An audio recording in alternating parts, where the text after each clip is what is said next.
Welcome to this online lesson. My name is Mr. Hoven, and today we're going to be looking at World War II and focusing on the war on the home front. If you remember from last time, we looked at U.S. quote-unquote neutrality at the beginning of World War II. And we began to realize that despite our best efforts, the United States was far from neutral.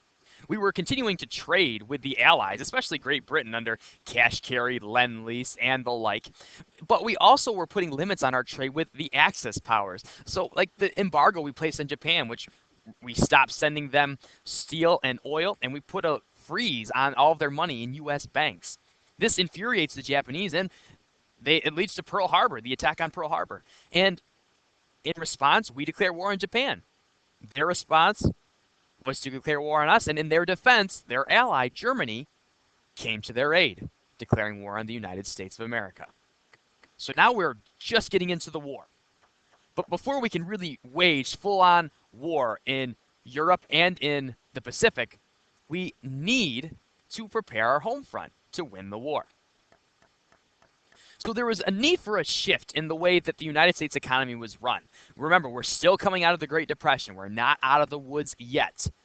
And we need to change our economy from one that produces strictly consumer goods to one that is focusing on producing goods to be used in the military. There was a definite need to be equipping troops because we need them to be able to fight.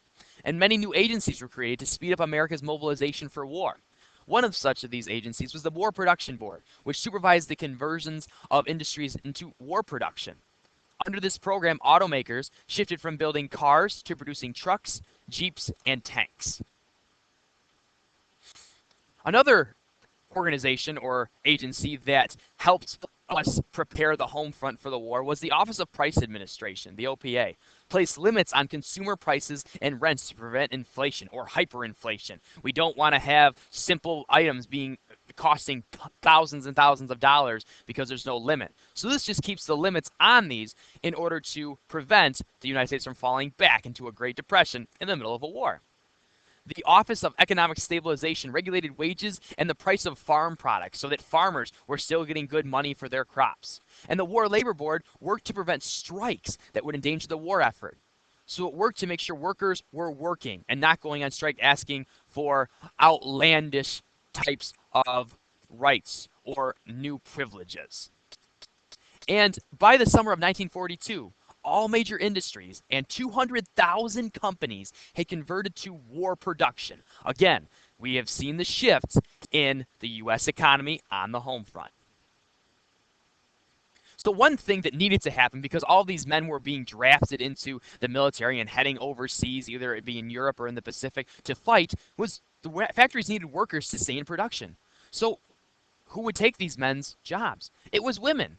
Women, nicknamed Rosie the Riveters, or singularly known as Rosie the Riveter, take over men's factory jobs, making all sorts of war supplies, weapons, and vehicles as factories begin to reopen because we're seeing some economic prosperity.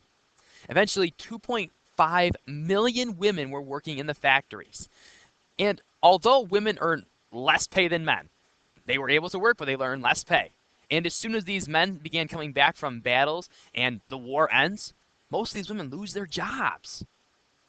So they didn't get to keep them.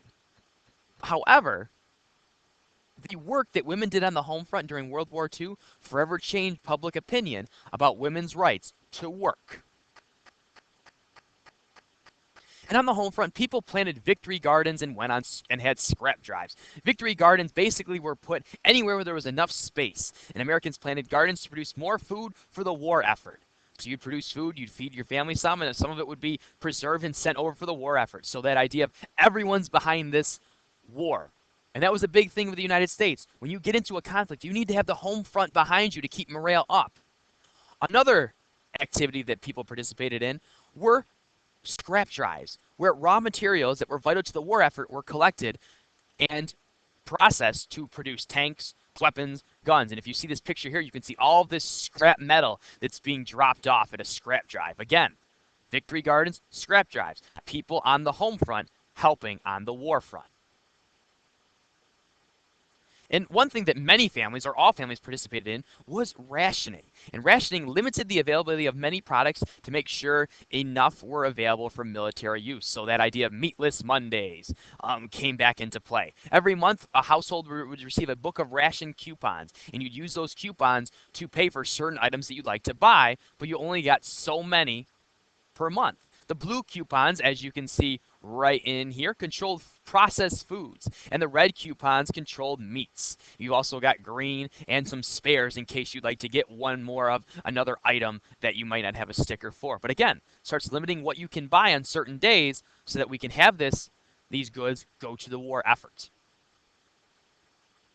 And another big push was buying war bonds. And bonds were simply, when Americans bought them, they were loaning money to the government. And in exchange, the government promised that bonds could be cashed in at some future date for the purchase price plus interest. So the idea would be you'd get that money back plus interest. You'd be making money in the long run buying these. Very similar to how we did it in World War I. But finally, there were some less than respective actions by the United States during this war on the home front. After the attack on Pearl Harbor, America looked at Japanese immigrants as possibilities of attack.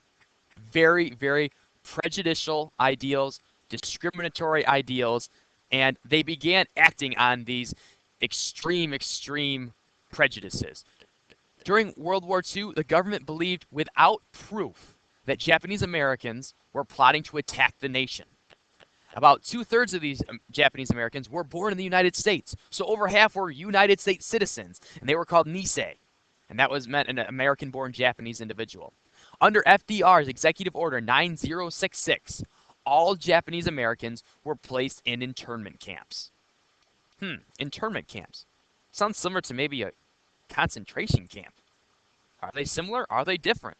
We'll have to take a look at this closer. More than 100,000 Japanese Americans living on the West Coast were sent to these internment camps, where conditions were terrible. Some people observed that they were worse than what it was like in prisons. So again, in a time of war, the United States government starts limiting the rights of citizens. Should we be allowed to do that? What do you think? So, many Japanese citizens argued against this, and even some just American people argued against this as well. In Korematsu versus the United States, it was a Supreme Court case where Korematsu basically challenged that idea. He challenged the idea that the government has no right to send him to a camp just because of his nationality. The concept with this case was that, is national security more important than individual constitutional rights? And Korematsu said, no, it's not. We should have our constitutional rights, and they should not be infringed upon, even if we're in a time of war. So he argued that the internment of he and other Japanese Americans was against their rights. It's violating the Bill of Rights, the Constitution. The decision, the Supreme Court ruled that the safety of the nation was more important than the constitutional right of individuals. So, it doesn't matter what your individual rights are, the national security is more important. The significance of this, Korematsu versus the United States continued the idea started in Shank versus the U.S., an individual who protested the involvement in war. In the U.S., individual rights can now be temporarily eliminated during wartime, and that is huge. We did a ton of things to get ready for this war, but at the same time, we snuffed out the rights of many people in order to, quote unquote, keep our nation safe. Again, very prejudicial, very discriminatory. So, that about wraps things up for today. Hope you enjoyed it. Next time we'll get together and we'll start looking at some of the major battles in Europe and the Pacific. We'll see you next time.